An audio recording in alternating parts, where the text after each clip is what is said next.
Welcome to You Were There, Karen Beth. Thank you for joining me to share a World War II daughter's remarkable experience during the 80th anniversary of the Liberation of Plélo, France.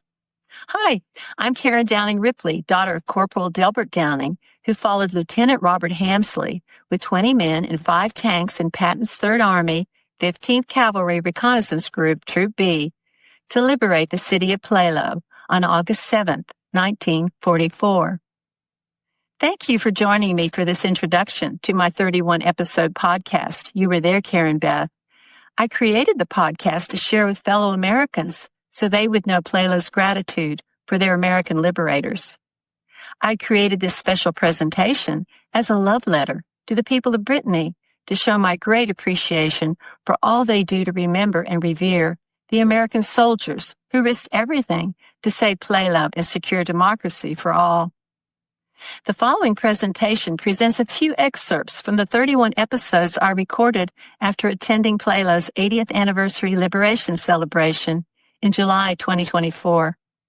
I hope that you will enjoy the podcast at your leisure in its entirety, which can be found on YouTube and Facebook. I share my remarkable experience of arriving in Plélo, France, just days before the city was celebrating its liberation. The synergy and providence of my unplanned arrival just days before the celebration was all the more unbelievable as I was there by happenstance to deliver my father's and Lieutenant Hamsley's military documents, which recorded the events of the liberation in detail. However, my podcast began writing itself. It grew like Topsy. Before I knew it, I began reflecting on how World War II had impacted my life. I began making connections with the war from my early childhood in England. I soon realized that as a baby boomer born right after the war, it had had a great influence on my life. I had a unique perspective, and I wanted to share not only the impact the war had on soldiers like my dad and the people of Plélo, but also the impact the war had on their families and descendants. In the following excerpts from episodes 1 through 10, I show my journey to Plélo and my perspective as a baby boomer born immediately after World War II. A reunion with my father at age 20 introduced me to his World War II memories. When I would say, "I wish I could have been there with you, Daddy," and he would say, "You were there, Karen Beth." Join me and my partner, Bert Spurl, as we launch into a 6-week tour of England and Europe, beginning with an exciting sailing adventure on the English Channel. With no plan to attend Plélo, the difficulties of the trip seemed to rule out a last-minute visit. I am Karen Downing Ripley, and I live with my partner, Bert Spurl, outside Bandera, Texas, known as the cowboy capital of the world. In July of 2024, we were 2 restless baby boomers recently retired and heading for a 6-week trip to England and Europe. Since we would catch our returning ferry to England in Calais, France, there was also the outside chance that we might try to drive west to Brittany, France, where my father, Corporal Delbert Downing, had served in World War II. Daddy had followed Lieutenant Robert Hamsley to Plélo, France, where with 5 tanks and 20 men, the 15th Cavalry Reconnaissance Group had liberated the town of Plélo, saving all of its inhabitants from near certain death at the hands of the Germans. A true Appalachian storyteller, Dad's war stories were incredibly rich in detail and excitement. I would often tell him, "I wish I could have been there with you, Daddy." And with his brown eyes flashing, he would say, "You were there, Karen Beth. You were there." I had always wanted to honor my father by delivering his war documents. I just wasn't sure there would be enough time to do so. But at the last minute, I stuffed the tattered manila folder with all the documents in the back of my suitcase, and we headed out the door. As we sailed with the Little Ship Yacht Club past the English West Country along Cornwall and Devon, we enjoyed the historic beauty of the coastline and the maritime harbors and yacht clubs along the way. It was then that I began noticing that I kept turning my head south. I wondered why I kept looking away from England and felt myself being drawn toward Brittany on the opposite side of the English Channel. I was nostalgic as I remembered the quaint English harbors I had visited as a child. I remembered that my love for the sea began with my first sail across the Atlantic on the Queen Mary. It was the longest crossing in her history, due to a perfect storm and a rogue wave that nearly capsized her. I was only 5 years old, but I was excited by the waves, the sirens, the wind, and the sea. That excitement for the sea has never changed for me. I hear her calling me now. My mother was frightened by everything. My fearlessness exasperated her, and she would tell me, "You are just like your father." I soon learned that wasn't a compliment, even if he was a war hero. I guess that thrill-seeking, risk-taking nature that I inherited from Daddy was activated by the storm because right then and there, I claimed that part of my DNA. No wonder while sailing, I kept looking across the channel. I was wondering how Daddy had crossed her on his way to his destiny to help liberate Brittany. Our spirits were high as Bert and I drove our rental car to Dover to board our ferry to Calais to begin our much-anticipated driving tour of Europe. It brought me back to when my mom and I arrived in England when I was 5 years old. It was in Herne Bay that I started my first 3 years of school in England. There were still blackout curtains on the windows. I saw the bombed-out shells of the buildings, houses, and churches. And Mom would send me around the corner to the grocery market, where I would exchange ration cards for milk, butter, and cheese. I am grateful to have this time with you to reflect on my experiences in post-war England and how the war affected my parents' emotional DNA and has shaped my own life. My parents separated when I was 3. They had met in Rome, Ohio, on a hill overlooking the Ohio River. Mom was 14 and Dad was 15. They fell in love. Dad left for war at 17, but my mom waited for him until the war was over. They got married as soon as he returned, and I was born along with the very first crop of baby boomers. It was so crowded under the full moon in Charleston, West Virginia, in October 1946, that the women laid in cots in the hallways and the babies were laid to sleep in dresser drawers. After the war, Dad returned home on the Queen Mary, which had been turned into a troop ship during World War II. What a coincidence that just a few years later, I would make the return trip to England for him on the Queen Mary. When he got off the ship, Dad told himself, "I will never worry about anything ever again." And pretty much he lived his life as if there was nothing that could stop him. Sadly, that included me and my mother. As Bert and I traveled toward Plélo, I had time to think about my dad and how much we had in common. I was separated from my dad after my parents divorced, and I didn't meet him again until I was 20 years old. When Dad and I first met at my great-aunt's house in Ohio, I was an entitled West Virginia University student, caught up in making grades, dating boys, and feeling special. Dad was a riverboat pilot and rough as a cob, as he would say. I suppose I could have rejected this wild man, but I was his daughter and I loved him. I found someone who really was just like me. One of Dad's favorite stops was the VFW, that is. At the Veterans of Foreign Wars, the vets would swap war stories and admire war hero photos on the wall. There were many tall tales exchanged, but none were as intriguing as Daddy's. When he shared his stories, I often said, "No, Daddy, I wish I could have been there with you."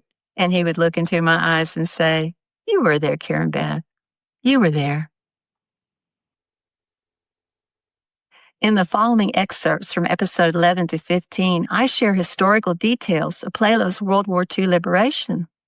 Take a deep dive into the liberation of Plélo by the 15th Cavalry as Lieutenant Robert Hamsley leads 5 tanks and 20 men to charge into battle to free Plélo. Learn how the people of Plélo spent years searching for Hamsley until they found him and celebrated the heroism of he and his men. As Bert and I got closer to Plélo, I began reading the war documents I hoped to deliver. I was staggered at what I read. In July 1944, the 15th Cavalry landed in Brittany, France, as part of Task Force A. Their job was to clear out the Germans and Russians who were holding the Brittany Peninsula with its English Channel ports, and to destroy their heavy artillery, thus securing the Allied advance. By August 1944, Brittany and its citizens knew of the Allied advance and prayed that they would be freed from the occupation that they had endured for over 4 years. Local historian Jimmy Toole outlines the acceleration of the German retreat as the 15th Cavalry charges into Plélo to fight not only Germans, but Russians. When in July 1944, there was suddenly an acceleration among all these troops who couldn't get out of Normandy, or who in any case were stuck in Normandy. They suddenly swept into Brittany, and some of the American troops, or at least some of the Allied troops, found themselves a bit trapped around Saint-Malo and Dinant. So it was decided to send a task force to push as quickly as possible toward Brest, and that's where the story takes place. Plélo would find itself in this extremely complicated situation, somewhere between Dinant and Brest. All these Allied troops were arriving, and the resistance, as a result, intensified its sabotage activities to paralyze or hinder the movement of German convoys. And on the other side, there were German troops who had first been ordered to join the Dinant sector to block the arrival of the Allies. But finally, there was a counter-order while they were already on their way, struggling to advance toward Ferdinand. A counter-order told them to fall back to Château-Laudren and then Brest. So it was total chaos. German troops were going in all directions, and one of the gathering points for the German troops was to regroup at Château-Laudren. So there was a gathering of German troops at Château-Laudren on August 4th and 5th, 1944. The residents saw them leave toward Saint-Brieuc. On August 6th, they didn't arrive because they were stuck at Saint-Brieuc. The Allies had already arrived, and the resistance already controlled the city. So these German troops were largely made up of successive units recruited from Eastern Europe. There were many Georgians, Ukrainians, what are called White Russians, though that's not exactly correct. These were troops recruited in the occupied territories, and so these troops retreated, again toward Château-Laudren and Plélo on the evening of August 6th. The problem was that in Plélo, resistance fighters from Ploua arrived right in the center of Plélo, just as these German troops were returning to Château-Laudren and Plélo, and they were not at all prepared. They were all in the truck, and with the truck, they tried to shoot at the German soldiers, but honestly, they weren't really in a position to fight. They withdrew in a panic, managed to reach and warn their friends who had stayed in Ploua that there was a problem in Plélo, and that's when the DTS arrived. Not by chance, actually, but as part of a reconnaissance unit, the cavalry arrived at Plélo. We don't necessarily know if that was the objective, but in any case, they arrived at Plélo and joined the resistance fighters who were returning to Ploua to resolve the situation. They arrived on the morning of August 7th, just as hostages were being executed, at a moment when there was real fear of a massacre in Plélo. 5 tanks arrived, and in just a few minutes, liberated Plélo. It was very violent, but very brief. It was truly a cavalry charge with 5 tanks.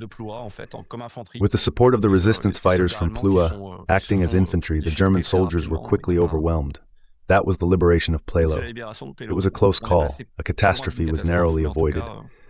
For the population, it was, how would you call it?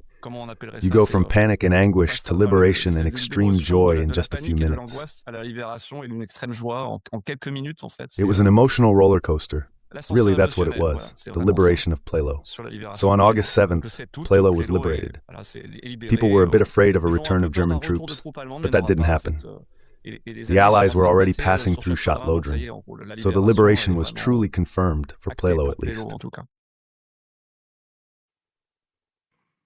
Colonel Mike Birmingham, who served as the last commanding officer of the 15th Cavalry, describes the decisions that Lieutenant Hamsley had to make before going against orders to lead his men to liberate Plélo. The Germans were pulling out. They were going to dynamite the entire town and shoot most of the populace.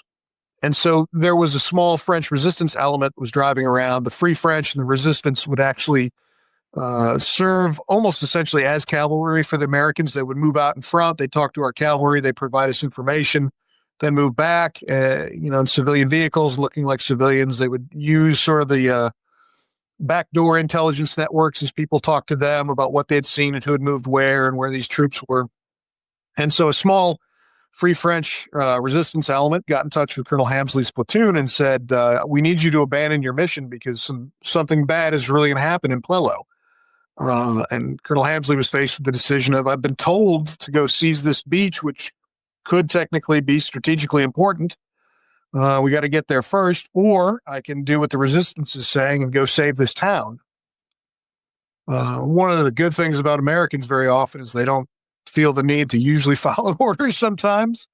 And Colonel Hamsley decided he was going to go save the town versus go seizing a beach. The Germans came up with this idea of Auftragstaktik, which is mission type orders. And so you're supposed to give people these broad general orders that say, go do this, and this is the purpose for it, and you figure out how to get it done because I got bigger things to do.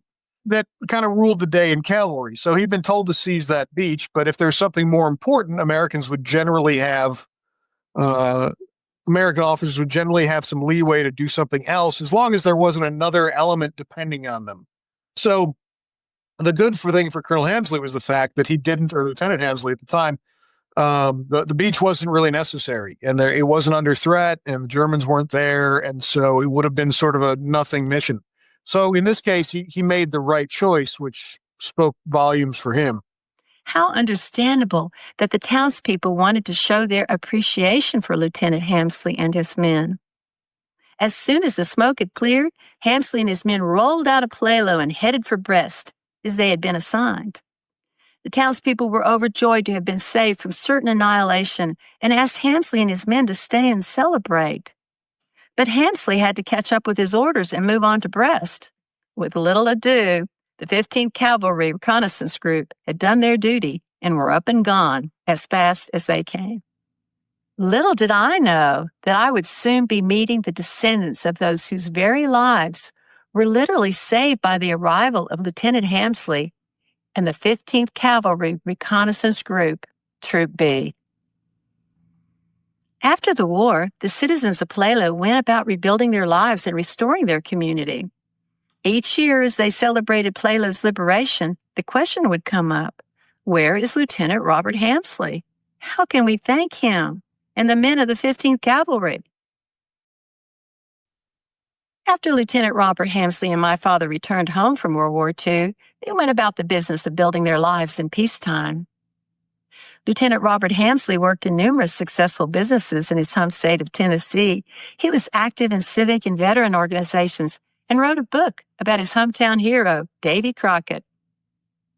Lieutenant Robert Hamsley and my father, Delbert Downing, remained good friends throughout their lives.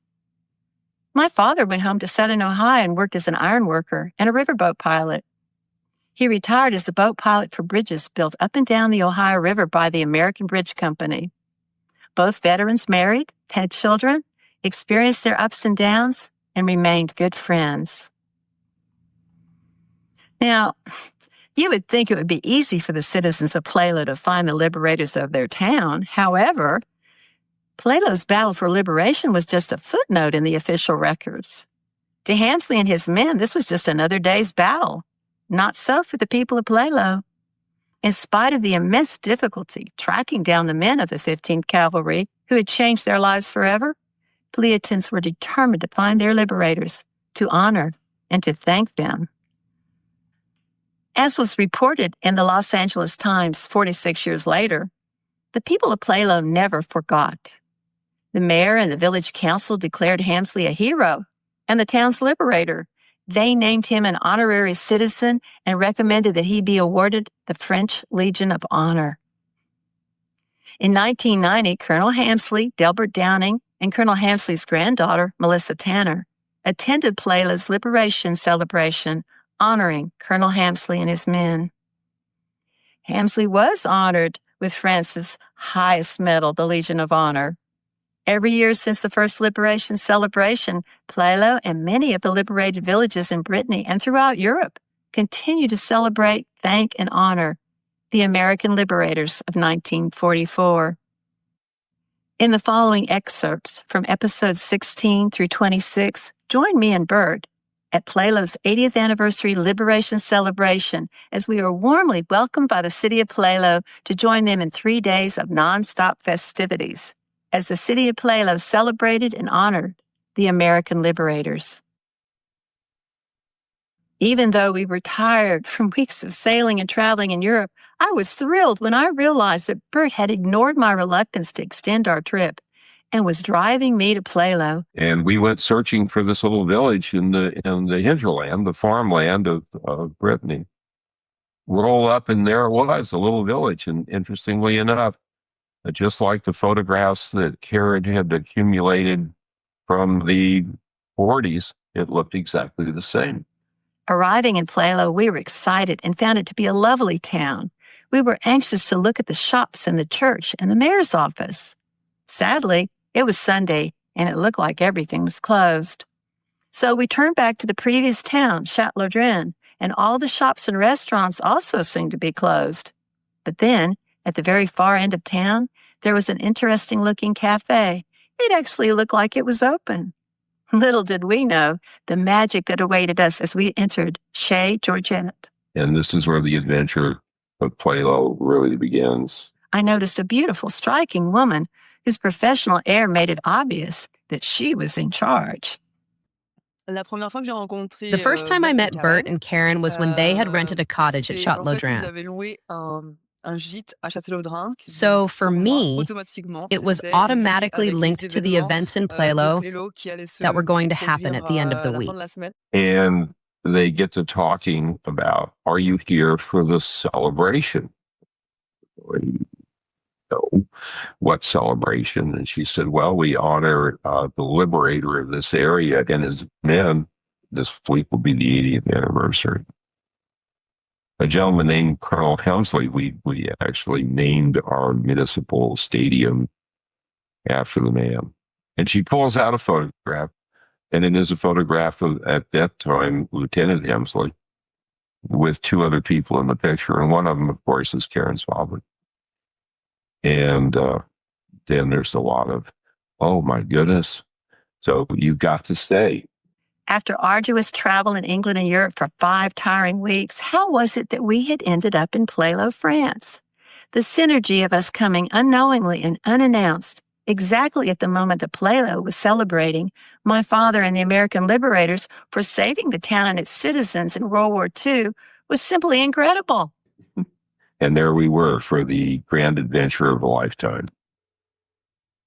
The next morning, we left our B&B and headed for Plélo City Hall to deliver the documents as planned. When I presented the mayor with my father and Colonel Hamsley's World War II documents, I was immediately welcomed as the daughter of the American liberator Delbert Downing and as Colonel Hamsley's protege and friend.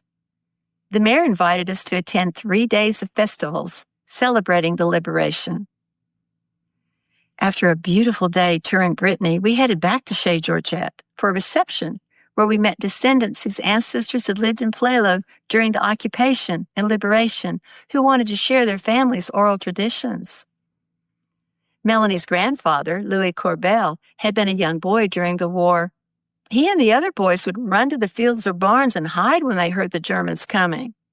He talked about the hiding place everyone had, where they would hide their food, valuables, money, guns, and information for the resistance. One of Melanie's friends had grown up with her in Plélo, but also had lived and worked in Austin, Texas, just a couple of hours' drive from our home in the Texas Hill Country. Jean-Baptiste Thurmond made the long drive from Texas to Tennessee to see Colonel Hamsley in his last days. Colonel Hamsley was his hero from the time he learned about him in school. His face would light up when he spoke how much it meant to him to have met the man who had saved his family. Genevieve Labaz, a local reporter, covered Melanie's reception and wrote a lengthy article for the local paper about our visit. She also reported on my father having been one of the liberators, as well as my relationship with Colonel Hamsley.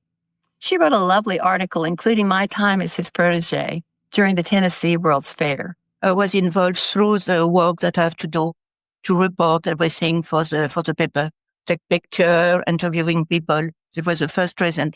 And the second reason, that was because also I was interested in that. I heard about a lot with my parents because they were teenagers during this time. And for me, it was, I think, understood and heard so the people. It was a kind of freedom. At least after years of war, the people feel free again. The outpouring of interest and kindness we received from Melanie and her friends was wonderful. Everyone made us feel right at home. We accepted the kind invitation of the mayor of Plélo to be his guest for 3 days of unbelievable festivities, including masses, medal presentations, dances, feasts, reenactments, and a convoy down Colonel Hamsley's original route of liberation for Plélo, France. Bert and I had no idea that we were soon to become overnight celebrities in Plélo, nor were we prepared for the magnitude of the festivities that would soon be held. Join me as I learned that as Delbert Downing's daughter, I was the only American liberator descendant present, who the town of Plélo could show their endless appreciation. We joined 7,000 French attendees honoring Colonel Hamsley and the 15th Cavalry. The town was forever grateful. We were amazed at the incredible organization of the celebration and wanted to learn how such a large event could be planned and executed so flawlessly. I asked the celebration organizer, Jean-Pierre Ballard, how he organized the many events. From a theoretical standpoint, looking back now, it seemed fairly straightforward because I knew what I wanted, I also knew what I was not allowed to do, and I knew I would certainly have the mayor's backing. And so I had to determine what sort of post would be needed. I knew what kind of food would be required: a bar, storytellers of history, and flag bearers, panelists such as Jimmy. So I knew that because there had already been various celebrations over the years. We almost always meet the participants in these settings. So I intervened with these people I knew personally, really. Afterwards, I had to find among the various roles leaders of associations, because they were all volunteers, associations that worked with me on the project. Later, I talked with them. We held 2, sometimes 3 general meetings along the way to go over the route, the plans, and all that, so that they would clearly understand.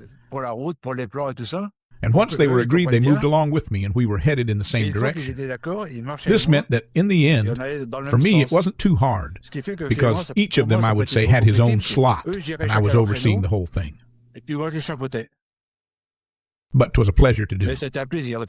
On the first day of the formal celebration, Melanie loaded Bert and I in her car for a short drive out of Château-Laudren. We arrived at a beautiful wooded area where an old rock farmhouse stood. Officials and participants were dressed in American military uniforms, and American and French flags were flying everywhere. Beautiful music was playing in the background, and there was suddenly a loud rumble as a convoy of renovated American World War II military jeeps and transport vehicles drove into the area and parked. Bretons dressed in American military uniforms waited attentively in their vehicles. We were amazed when a parade was led by Brittany bagpipers. When the parade arrived, everyone became still as the entourage heralded the beginning of the liberation ceremony. The priest gave his sermon. Religious and inspirational music was played in the background and touched us as various dignitaries gave heartfelt presentations. Lily, a young girl who we had met with her family at Chez Georgette, began speaking English as she read a young man's final letter which he had written before the liberation when he was waiting for his death at the hands of the Germans. The entire ceremony was extremely moving. At the end, we all sang Amazing Grace. Then the French national anthem was played, followed by the American national anthem. Among the officials in the opening ceremony was Colonel Mike Birmingham, who had served as the 15th Cavalry's last commanding officer. He represented the 15th Cavalry History Group in the U.S., alongside Eric Boité, president of the 15th Cavalry History Group in Brittany. The thing is, well, the closer the Americans got, the worse the Germans treated everyone they encountered. And also, like in St. Brieuc, there was a company of White Russians retreating as well. They arrived at Plélo, and as soon as they saw any French people, even if we hadn't done anything, they could shoot them down, or it was awful. You know, there were poor people standing in front of their homes. The Germans would pass by and shoot them down, you know, sick, even though these people hadn't done anything, because the Germans were retreating. And the more they retreated, the worse they became. They had to reach Brest as quickly as possible. And since the Allied invasion was powerful, as soon as they were on the road in broad daylight, they were strafed.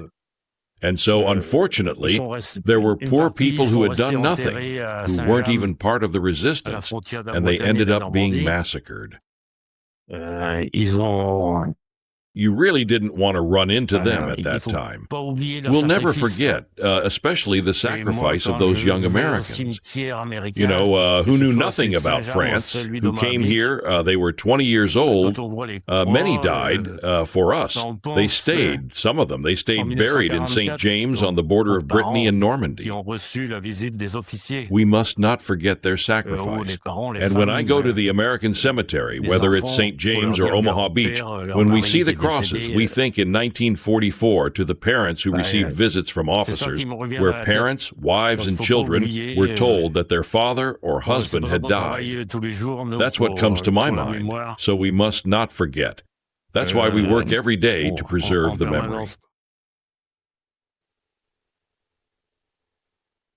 We also attended a ceremony honoring the firemen who were killed by the Germans when they were doing their duty to put out a house fire in the neighboring village of Château-Laudren. The firemen's ceremony was attended by a large crowd. On display were renovated American Army military vehicles. As I am standing on the curb looking at all the vehicles driving by, I am suddenly overwhelmed as I was struck by how horrible it had been for these people who had to endure occupation for 4 years. They had lost loved ones. How terrible it had been for everyone involved, how fear and deprivation had disrupted lives around the world, and how we Americans and our allies put their lives on hold to come to Europe to save democracy with men and boys like my dad. My dad was a 17-year-old boy growing up on a farm in Ohio, and he had joined the Army to see and save the world. It was here on a beach in Brittany that he had been dropped off to fight for his life each and every day, while watching his friends die around him. Nothing could assuage the guilt that Dad carried when most of his troop had died and he was still alive. I started crying, I'm boo-hooing, and all of a sudden the convoy stops in front of me. A rather dashing Frenchman dressed in an American military officer uniform steps out of his Jeep and comes up to me. He puts his hands on both of my shoulders and gives me a light kiss on one cheek and then the other. Then we hugged, and he got back in his Jeep and led the convoy on down the road. I've been participating in the Plélo ceremonies for many years. So organizing this camp, for me, it was a top priority for the 80th anniversary. And what's been the most meaningful for me in recent years has been getting to meet veterans. Well, it's true that I don't know, it's a feeling that's hard to put into words. Every time I meet veterans or the families of veterans, I feel something. It's very particular. My encounters with veterans, or the descendants of veterans, are always deeply emotional. This unusual encounter felt very strange. It was like an out-of-body experience. I felt as if we'd been transported back to August 7th, 1944, when Colonel Hamsley led his men down that very road 80 years before to liberate Plélo. And I was there, like Daddy always told me. You were there, Karen Beth. You were there. As we walked around the camp, we enjoyed speaking to the interpreters and learning more about the function of the U.S. Army camp. We were impressed by the reenactors who flawlessly dressed their part in 1940s uniform and dress. Melanie translated the conversation with Erwin Jezequel, the vice president of the 15th Cavalry Historical Group in Brittany. We asked what was involved for them to create this true-to-life experience of World War II. I've been doing reenactments for a good 15 years, so I was very, very passionate about World War II. So when we arrived that famous Sunday morning with the vehicles, everyone started getting into place and everything. And how to say, seeing all those flags gathered, it really warms the heart, because when you think about everything that happened, All the American soldiers who came to France for the liberation and seeing the history of it. Another tent was manned by what looked like a paratrooper in his uniform. He talked to us about how important the maps were and how they needed to have accurate, detailed maps at all times to assist in reconnaissance. There was also an entire exhibit displaying Army cooking. They displayed a big truck filled with all types of food that would be eaten by the American and Allied armies. The camp also displayed a complete medical facility. It was wonderful to see how the people of Brittany remembered and honored those who fought for their liberation in World War II, and the fun was just getting started. We heard the band playing. It was a band dressed in U.S. Navy white dress uniforms. They were so sharp and they were belting out 40 songs on a huge stage. Portable dance floors had been set up and all of us started dancing. Once again, everyone was transported back to 1944. After some dancing, we enjoyed the feast. We lined up and waited with our tickets to be served, just like at home. There were long tables under tents with servers. They fed us something I had never had before. They served delicious boiled ham hocks. They were big pig joints, which had been boiled to perfection, without barbecue sauce. They were served with lots of French fries and salad. As the festival continued, people began to approach me and ask me for my picture and autograph. I understood that the descendants of Plélo wanted to have a record in their family history that they had met a descendant of the 20 liberators. This was extremely touching. Florence Arthur Collette said, "You know, we wouldn't be here if it hadn't been for your father and Colonel Hamsley and his men. My grandfather and my husband's grandfather were in the resistance, and the Germans were getting ready to drag them out of the resistance house and shoot them when the 5 tanks came rumbling in." Well, my grandfather called Jean Ballois, so her father, and he was in the resistance. Il faisait partie He was one of the 12 civilians who were lined up against the gate called Lo, on which there is now a plaque justement cette fameuse journée de commémoration. That was placed on that famous commemoration day. So the commemorations had been going on for a few days already. And my mom, who is here, was very keen to participate in all of these commemorations. And the children and grandchildren there. For the memory. For the memory, exactly. It was important for Mom. It was important, I think, for all of us to be there. And also for our children, because we wanted them to understand the stakes of the Second World War and how sometimes life really hangs by a thread. Yes, I understood that thanking me was very meaningful to everyone I saw. I was proud to accept their thanks in honor of my father and the American liberators. During the war, everyone who was left back home did their best to support the troops. American families lived with scarcity and kept the home fires burning, waiting for their boys and girls to return home. Everyone's lives were on hold, and no one knew just for how long. Hi, my name is Susan Metz. I'm from Kansas. I'm the niece of George Palmatier, who served in Patton's army and was killed in service on August 8th, 1944, near Plouenot and Plélo, France. They lived in a very small town in Kansas called Longford. Things that we heard about him is that he was ornery, he loved horses, and when George died, my grandmother's wishes were for him to stay where he served and died. He was buried in the Brittany Cemetery. After the war ended, everyone thought everything would go on as it had before the war. No one admitted that many of the boys who had left were not the men who returned. No one spoke of the estrangement caused by the World War II elephant in the room. No one spoke of PTSD.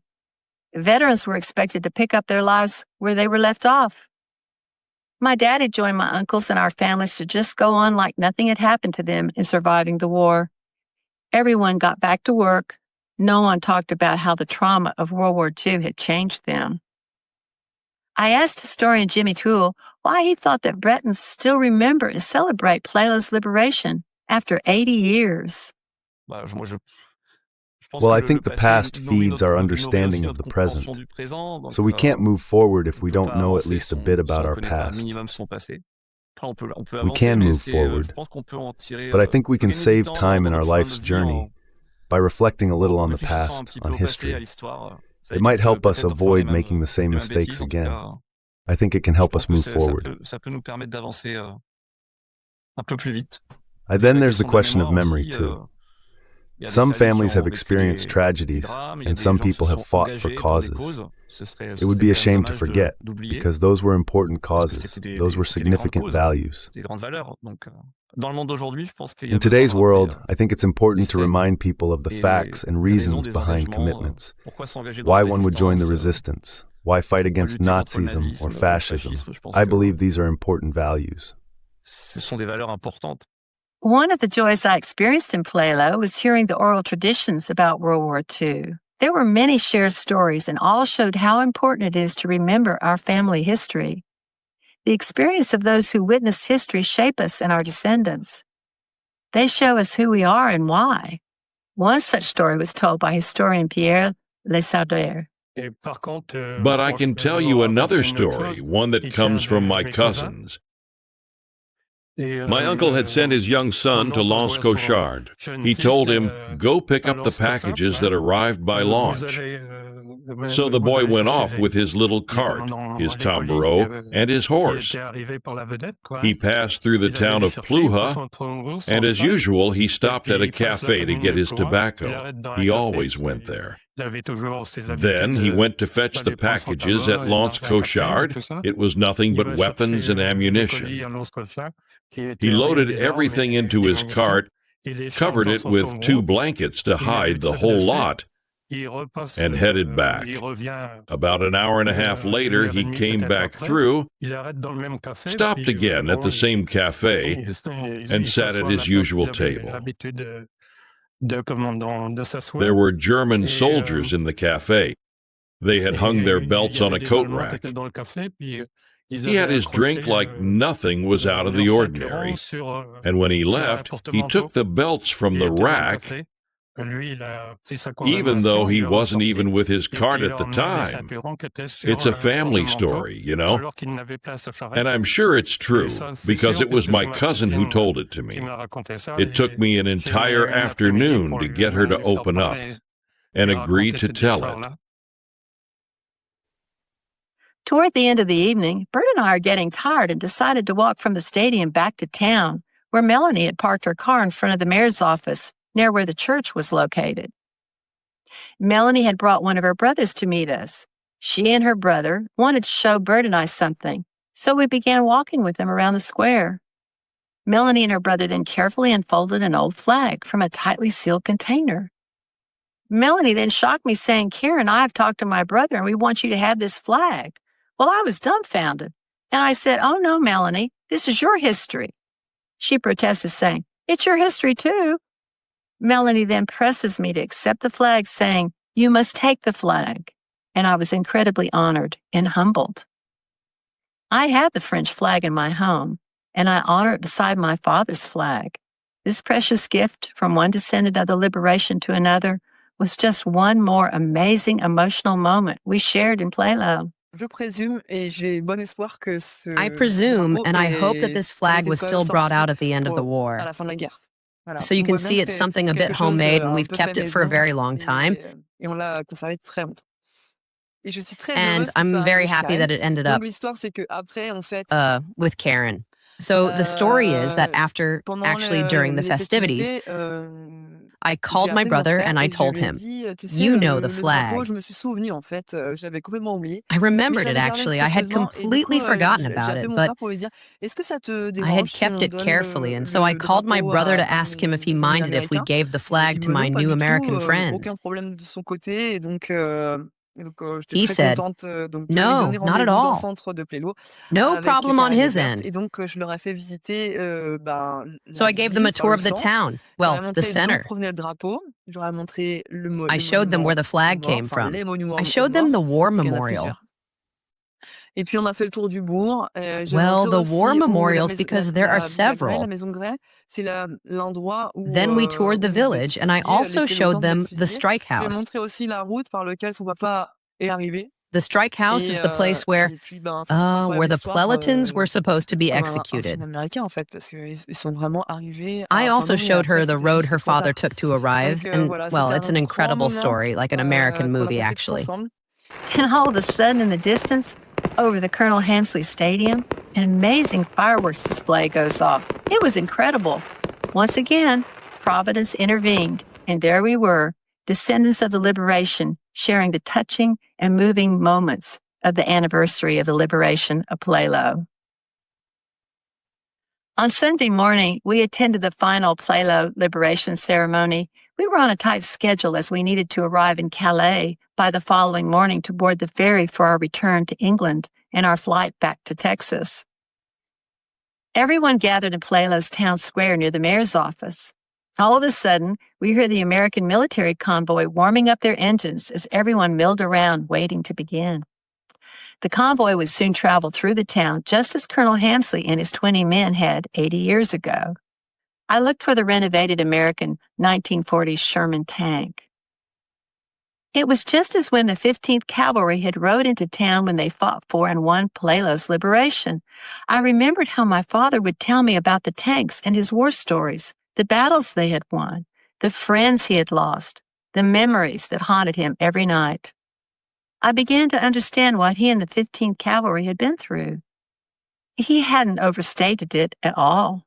As the convoy was lining up, the Sherman tank was in the lead. I saw the mayor and approached him and asked him, rather sheepishly, "Is there any possibility I could ride on the Sherman tank?"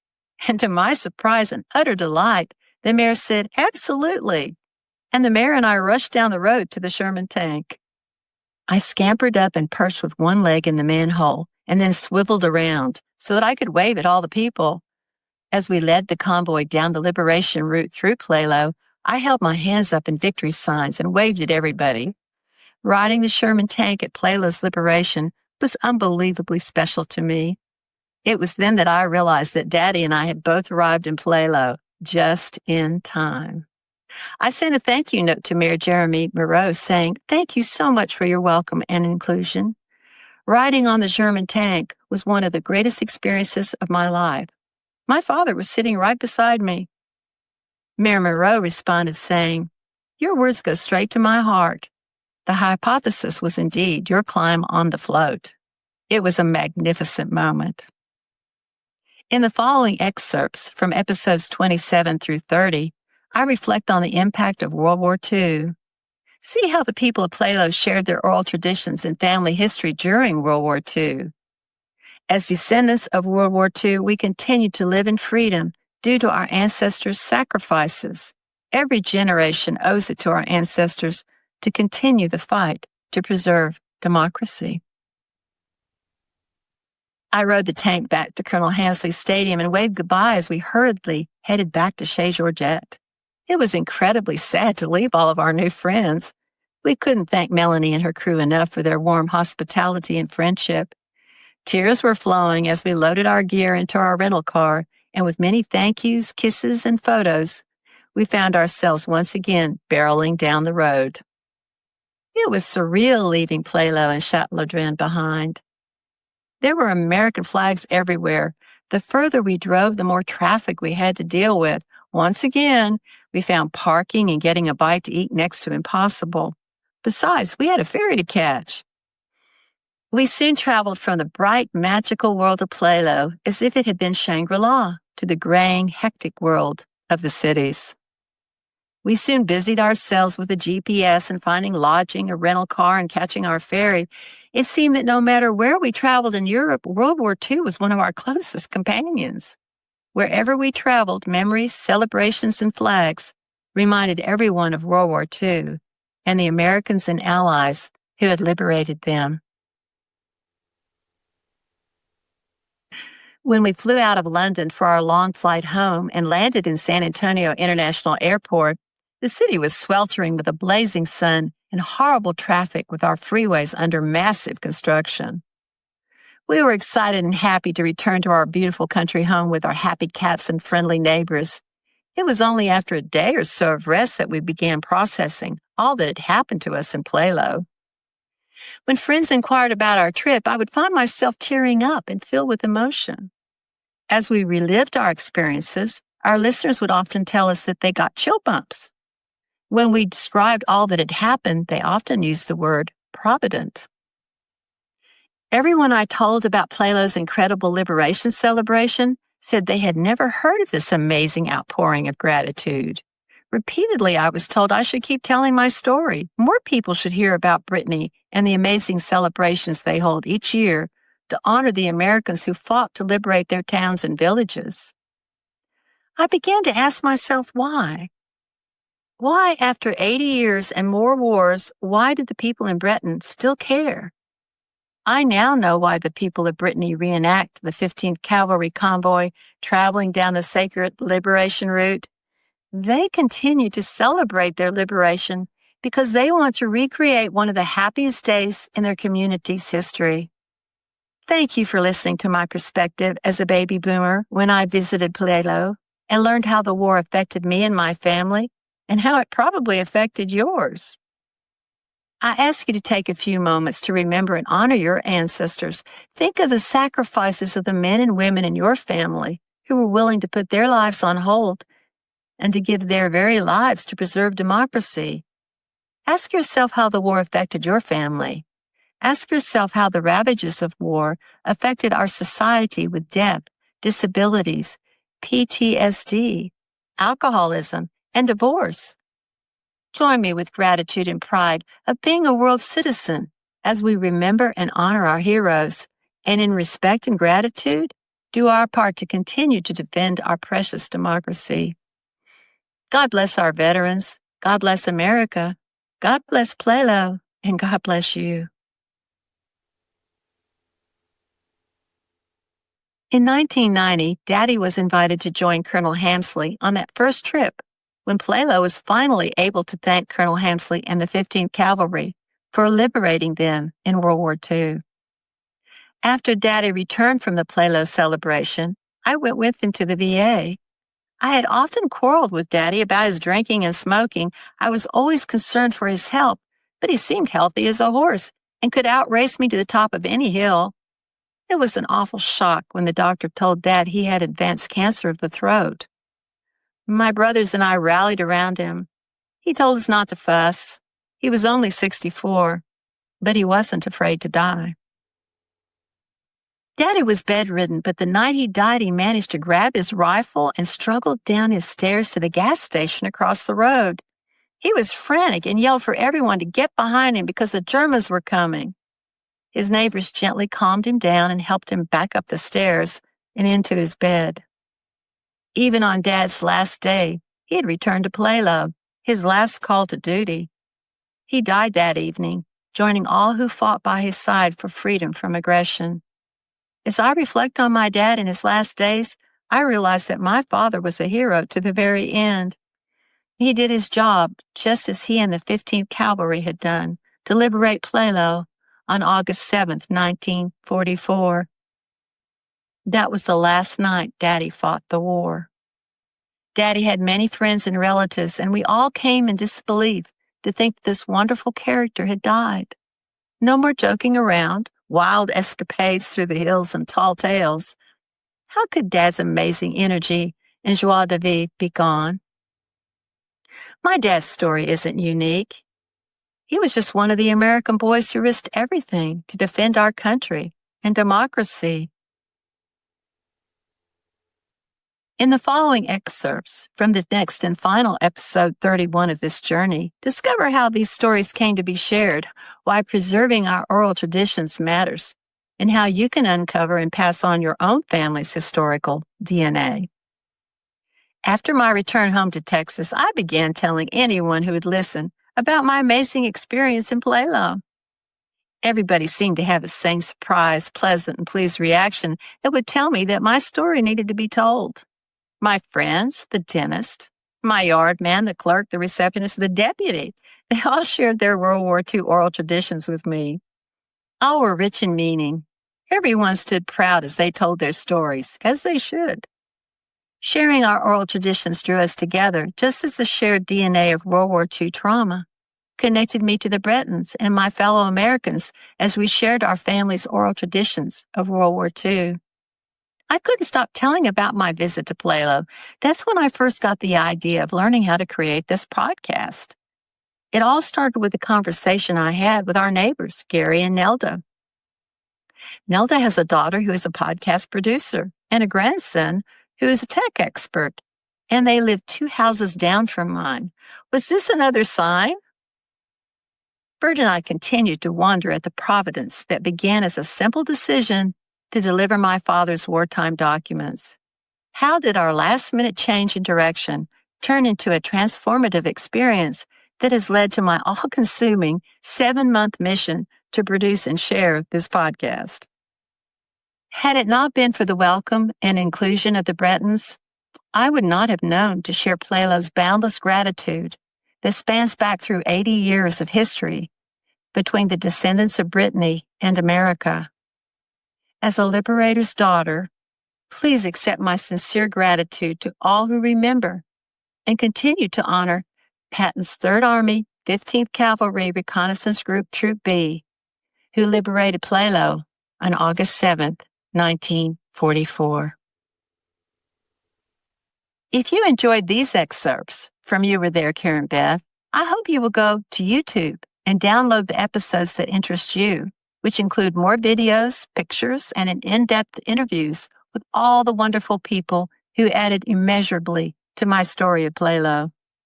Now that you have shared my story, jump on the Sherman tank with me and ride with Plélo's World War II convoy as we trace Colonel Hamsley's liberation route. If you do, I swear you'll hear Daddy saying, "You were there."